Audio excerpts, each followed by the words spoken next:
Ya, Assalamualaikum warahmatullahi wabarakatuh. Selamat sore, perkenalkan saya Ham Almay, NRB 052081 dari kelas Etika Profesi A. Di sini saya akan menjelaskan pendapat saya mengenai video kutipan acara ILC yang dilaksanakan beberapa waktu lalu.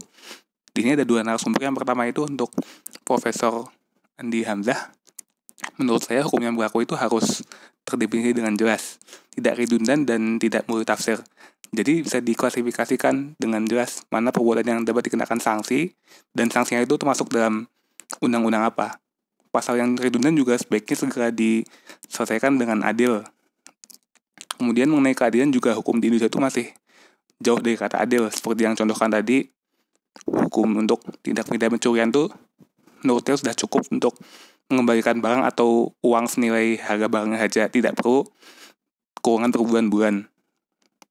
Sementara itu di lain sisi, kejahatan berat seperti korupsi dan penyalahgunaan narkoba malah dengan mudahnya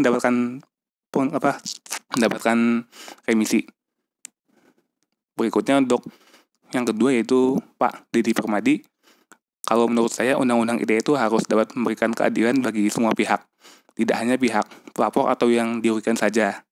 Jangan sampai undang-undang yang tadinya itu maksudnya melindungi malah membuat publik itu jadi takut dan terbatasi untuk berekspresi. Perlu diingat juga, ada undang-undang lain yang mengatur tindak kejahatan yang serupa dalam UU ITE seperti ujaran kebencian. Jadi perlu dipertimbangkan seadil mungkin tindak kejahatan itu masuk ke undang-undang ITE atau undang-undang yang mana. Jangan sampai hanya karena kejahatan itu terjadi di internet, maka langsung masuk UU ITE. Selain itu tentang konten negatif juga menurut saya, peran pemerintah itu harus jangan hanya mengatur tapi juga harus ada upaya preventif. Contohnya untuk tindak pornografi, jangan hanya memblokir kontennya saja, namun juga dipikirkan bagaimana biar produksi konten itu tidak terjadi di dalam negeri khususnya. Jadi tidak akan terulang lagi kejadian serupa. Mungkin demikian yang bisa saya sampaikan. Terima kasih. Wassalamualaikum warahmatullahi wabarakatuh.